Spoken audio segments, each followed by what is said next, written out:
Dear students, today we were going to start the Ramsjo iron works, which are now closed down, were not so long ago a large plant with smelter, rolling mill, and forge.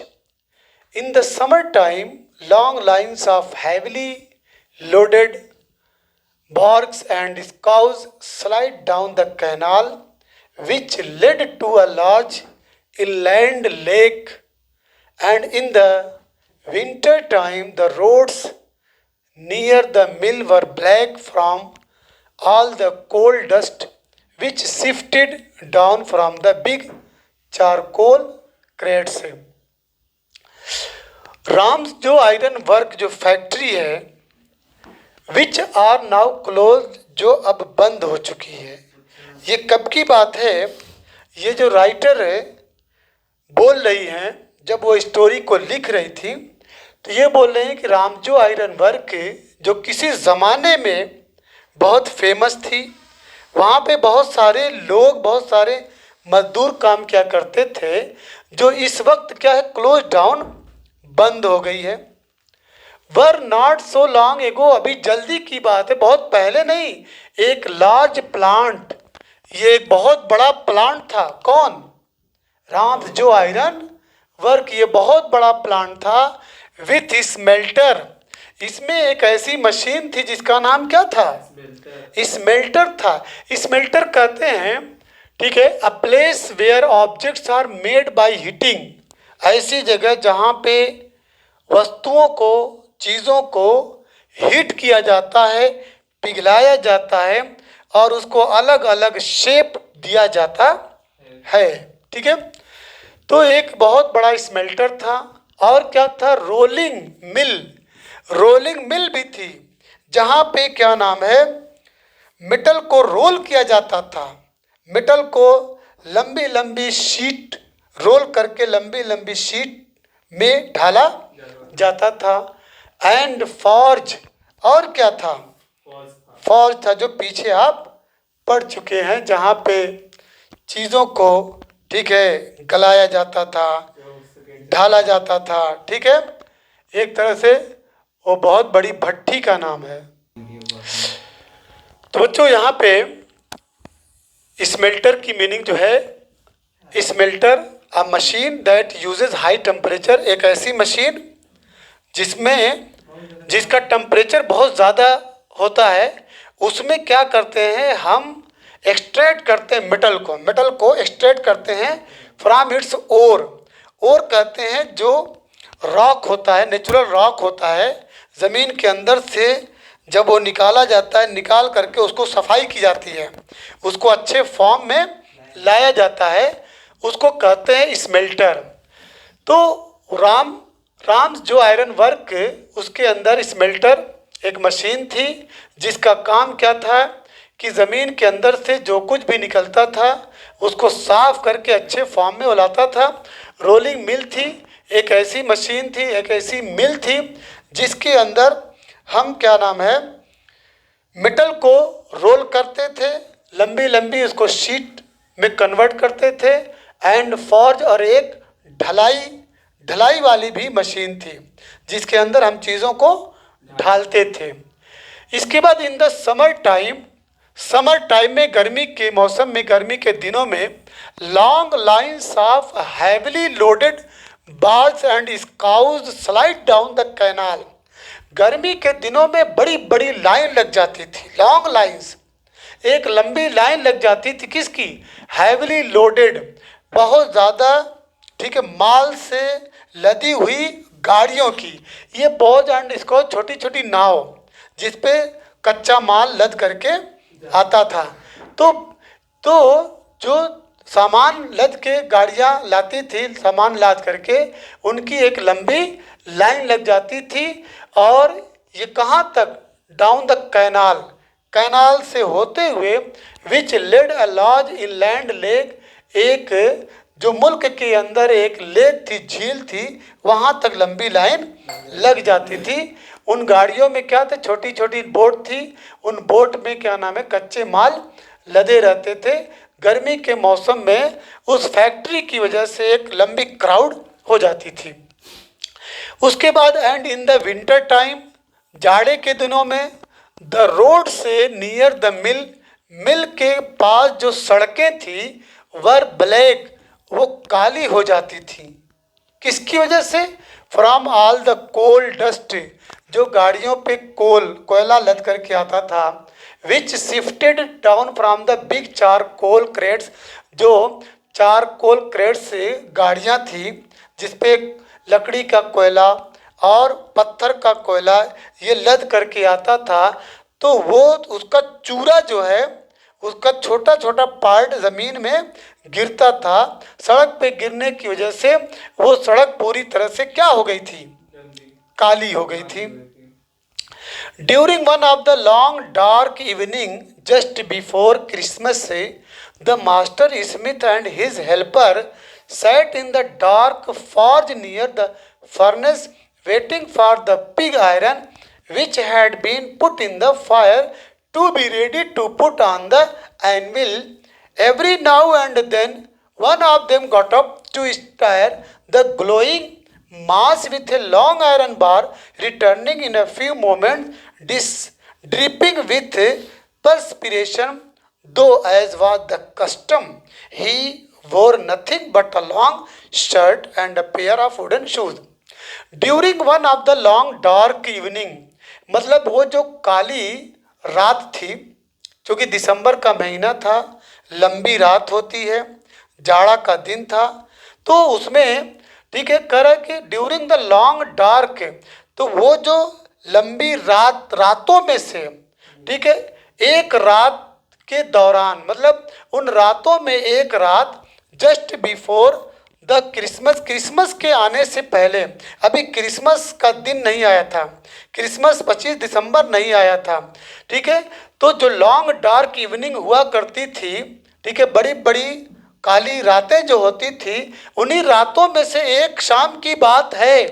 The master Smith, जो master Smith मतलब लोहार, ठीक है, and his helper, और उसका जो सहायक, ये सेट, ये दोनों बैठे थे इन द डार्क फॉर्ज, उस अंधेरे फॉर्ज में, उस अंधेरे क्या नाम है, उस कमरे में जो ढलाई जहाँ पे हुआ करती थी, नियर द फर्नेस, ये दोनों भट्ठी के पास बैठे थे। Waiting for the pig iron, और कच्चे लोहे का इंतज़ार कर रहे थे।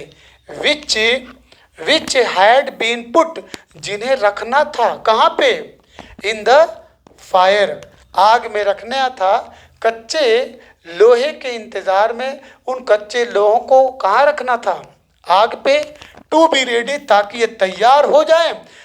जब तैयार हो जाए तो to put on the anvil, उसको एनविल पे रखा जाए। देखो कि लोहार की दुकान पे एक ऐसा सॉलिड ब्लॉक होता है जिसका ऊपरी हिस्सा चौड़ा होता है, एनविल। उसी पे लोहार किसी भी रॉड को या भट्टी से निकाल करके लोहे को उस पर रख के उसको हैमरिंग करता है, लोहे से हथौड़ी से पीट करके जिस फॉर्म में उसको ढालना होता है ढालता है, उसको एनविल कहते हैं। ठीक है, किस टाइप का होता है जानते हैं? इस टाइप का।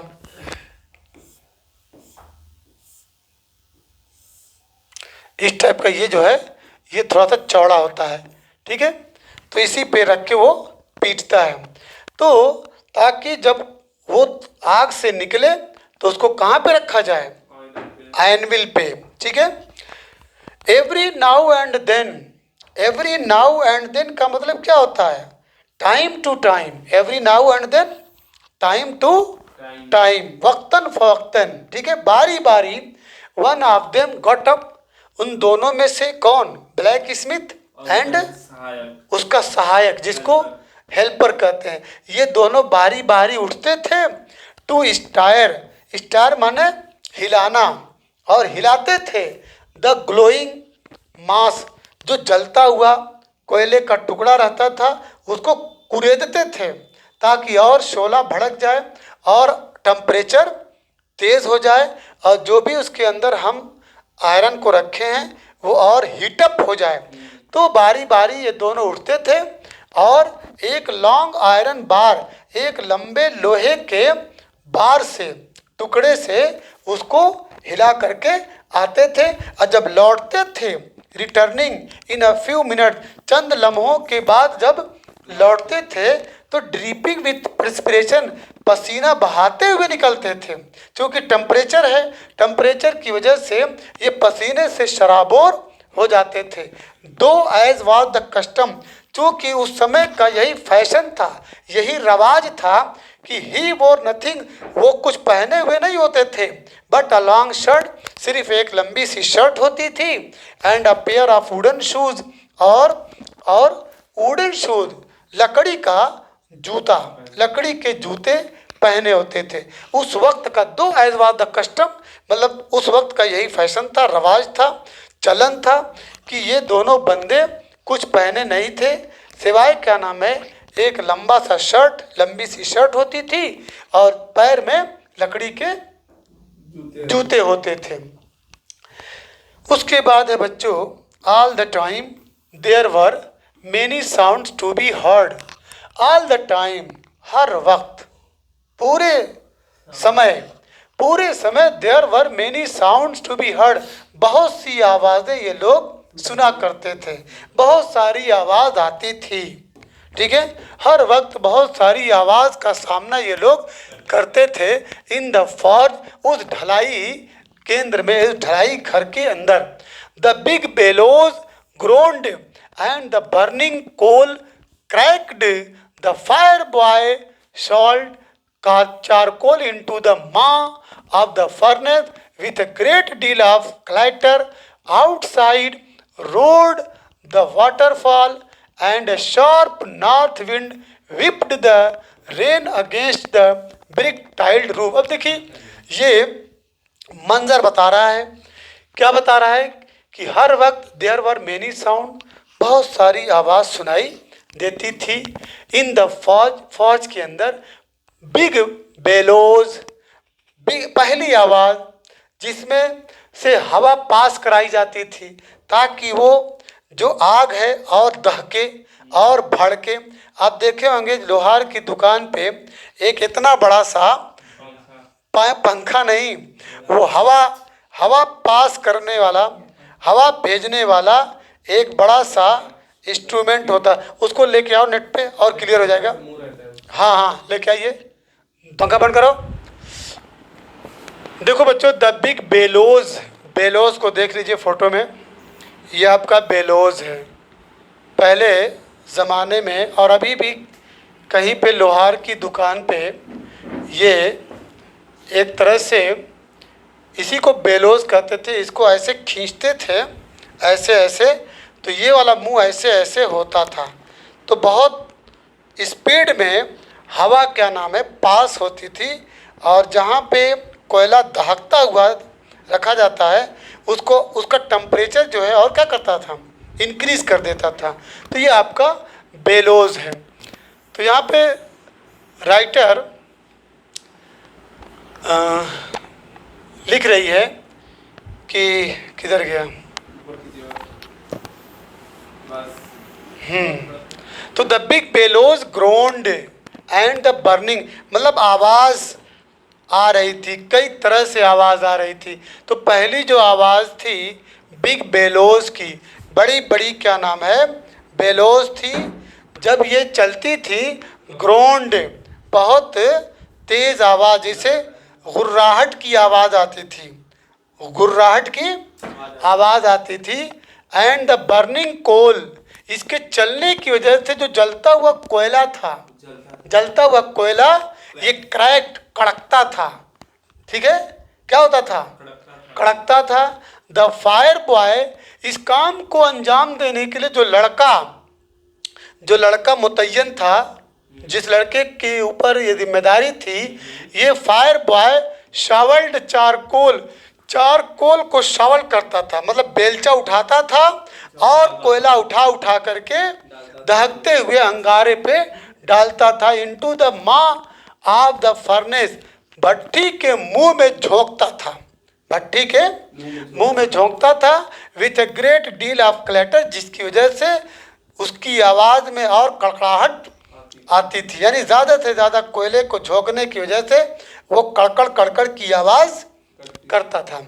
आउटसाइड, लेकिन बाहर क्या था, बाहर कहाँ से आवाज़ आ रही थी, आउटसाइड रोड, रोड माने दहाड़ना, चीखना, चिल्लाना। बाहर जो है वाटरफॉल, वाटरफॉल झरने, झरने की आवाज़ सुनाई देती थी।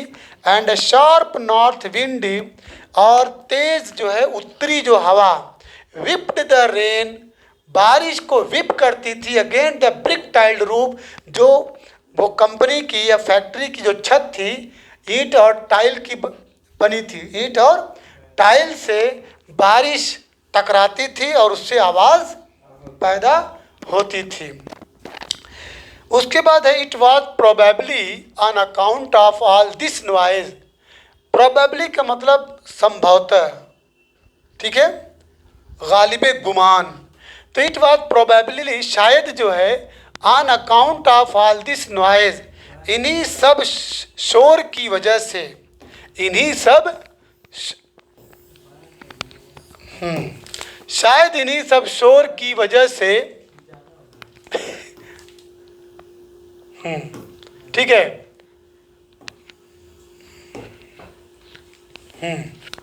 शायद इन्हीं सब, on account of all this noise, इन्हीं सब शोर की वजह से। कौन कौन सी शोर थी, बिग बेलोज और वाटरफॉल और उत्तरी जो हवा, ठीक है, कौन सी हवा, ठीक है, उत्तरी हवा का जो झोंका था, बारिश जब टकराती थी उससे, नहीं, किससे टकराती थी, टाइल से, ब्रिक और टाइल वाले रूफ से।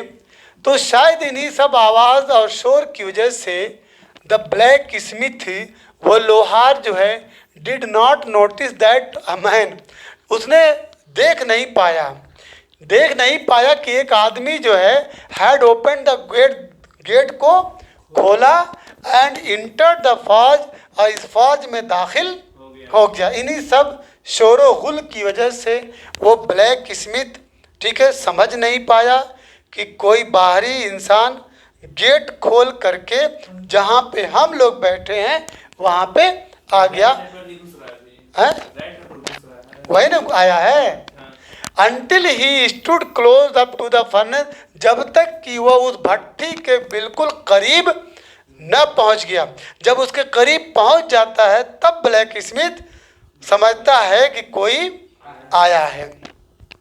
Surely it was nothing unusual for poor vagabonds without any better shelter for the night to be attracted to the forge by the glow of light which escaped through the sooty pane, and to come to warm themselves in front of आगे। अब यहाँ पे surely, यकीनन, वास्तव में, it was nothing unusual, यहाँ कुछ भी असामान्य नहीं था। असामान्य, अनयूजुअल का मतलब गैर मामूली, ठीक है। यकीनन यहाँ कुछ भी ऐसी चीज़ नहीं थी जो गैर मामूली हो, जो असामान्य हो। फॉर पुअर वैग बैंड, उस गरीब, ठीक है, वैग बैंड्स के लिए, घूमने फिरने और उठाने, वैग बैंड के लिए ये थोड़ा सा भी असामान्य नहीं था।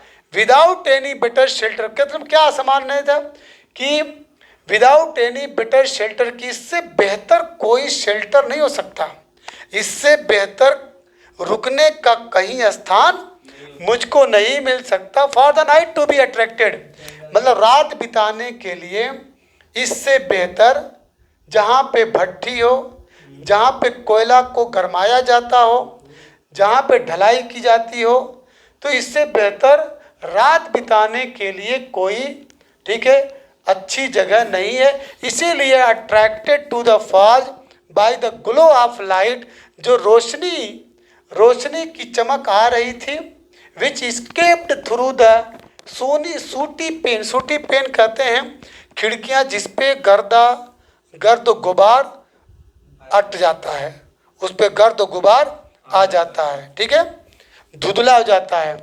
तो सूटी पेन से जो रोशनी अंदर से आ रही थी, ये जो है वैगबॉर्न, पुअर वैगबॉर्न, ठीक है, जो रैट की सेलिंग करता था, ठीक है, वो रोशनी देख करके समझ गया कि it is the suitable place to pass night for me.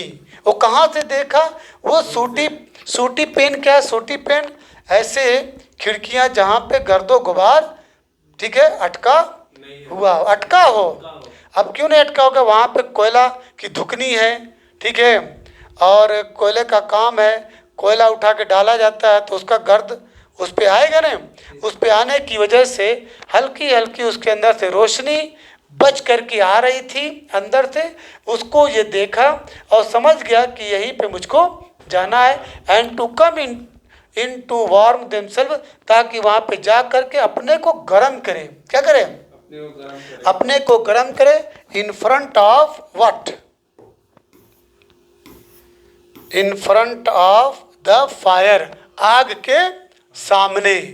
The black Smith glanced only casually and indifferently at the intruder.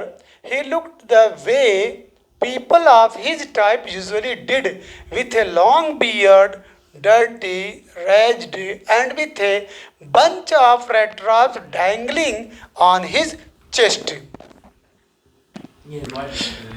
The blacksmith glanced. लोहार ने, ग्लांस का मतलब होता है नज़र डालना।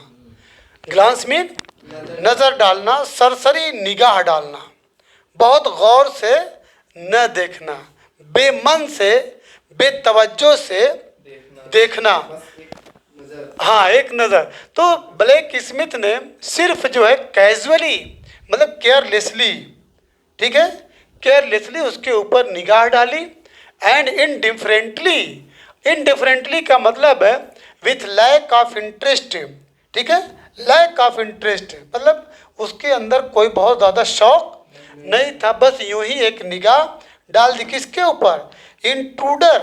इंट्रूडर का मतलब a person who इंटर्स a place without permission, ऐसा शख्स जो कहीं पे, किसी जगह पे बगैर परमिशन के इंटर कर जाता हो, आ जाता हो, ठीक है। तो एट द इंट्रूडर, उस इंट्रूडर पे जो बगैर परमिशन के अंदर आ गया था, उसके ऊपर केयरलेसली एक निगाह डालता है। ही लुक्ड द वे, वो उसको देखता है उसी अंदाज में। द वे का मतलब उसी अंदाज में। पीपल ऑफ हिज टाइप, उस टाइप के जितने लोग हुआ करते हैं, उस टाइप के लोगों पे जैसी निगाह डाली जाती है, उस टाइप के लोगों पे निगाह डाली जाती है, उस टाइप के लोगों के साथ जैसा मामला किया जाता है। तो ये ब्लैक स्मिथ ने वही अंदाज अपनाया जैसा कि उस ऐसे टाइप के लोगों पे आम तौर पे लोग बिहेव किया करते हैं। विथ ए लॉन्ग बियर्ड, ये एक ऐसा इंसान था जिसकी लंबी दाढ़ी थी, डर्टी, गंदा संदा दिखाई देता था, रेज्ड, फटे पुराने कपड़ों में मलबूस था, and with a bunch of red wrap, और एक नहीं कई चूहादानी जो है, with dangling on his chest, उसके सीने पे लटका हुआ था। तो चूंकि देखने में इंसान आम इंसानों से अलग दिख रहा था, अच्छा साफ सुथरा नहीं दिख रहा था, तो ब्लैक स्मिथ में ने भी बहुत अच्छी निगाह, नजरे करम उसके ऊपर नहीं डाली। He asked permission to stay, उसने रुकने के लिए इजाज़त मांगी, ठीक है, परमिशन मांगा। And the master black Smith, और जो मास्टर ब्लैक स्मिथ था, nodded a hearty consent. Nodded a hearty, hearty का मतलब गुरूर, घमंड, तकब्बुर, ठीक है, प्राइड, जिसके अंदर प्राइड होता है। तो उसने भी क्या नाम है, बहुत मन से नहीं बल्कि क्या नाम है, इजाज़त तो दे दी, लेकिन वो इजाज़त में घमंड था, तकब्बुर था, गुरूर था, प्राइड था, बड़ेपन का एक एहसास था। समझ बात कि जैसे एक इंसान दौलतमंद है, पढ़ा लिखा अगर नहीं है, तो जो गरीब लोगों के साथ उसका बिहेवियर क्या होता है, वही था, ठीक है उसने इजाज़त मांगी, चलो जाके सो जाओ कहीं पे। तो उसने क्या नाम है, कंसेंट का मतलब परमिशन तो दे दिया, लेकिन उस परमिशन में क्या नाम है, गुरूर था। क्या था? गुरूर था। विदाउट ऑनरिंग हिम, उसकी बगैर उसकी इज्जत किए हुए। जैसे एक होता, मेहमान आते हैं, हाल चाल पूछते हैं, उसका ख्याल करते हैं, उसको रहने के लिए अच्छा कमरा, अच्छा बेड, पानी पीने के लिए सब कुछ प्रोवाइड करते हैं ना। तो यही होता है। जब यही नहीं होता है तो समझ लीजिए कि आपका ऑनर जो है, आपके ऑनर में हॉटी है, आपके ऑनर में आपका वेलकम नहीं है, बल्कि वो डिसरिस्पेक्ट है। तो विदाउट ऑनरिंग हिम, बगैर उसकी इज्जत किए हुए, विथ ए सिंगल वर्ड, एक सिंगल वर्ड बोलता है, ठीक हो जाओ। The tramp did not say anything इधर, और वो जो इंसान था, जो रैट रैप सेलर था, वो भी कुछ नहीं बोला। या इधर का मतलब टू, वो भी कुछ नहीं बोला।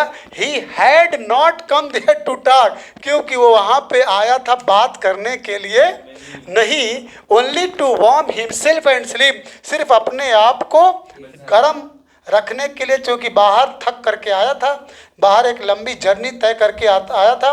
सोचा आराम करूँगा, अपने को वार्म रखूँगा एंड स्लीप, और सो जाऊँगा।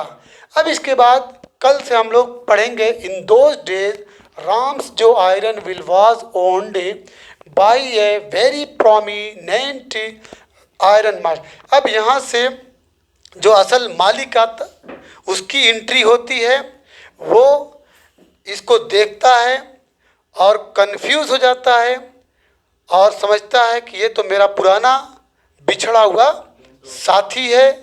जब वो फौज में था, उसको घर ले जाने की कोशिश करता है, लेकिन पहल तो घर जाने के लिए इनकार करता है। उसके बाद मालिक अपनी बेटी को भेजता है, उसकी बेटी आती है, ठीक है, और उसको ले जाने की कोशिश करती है। अगले दिन इस स्टोरी को हम लोग पढ़ेंगे।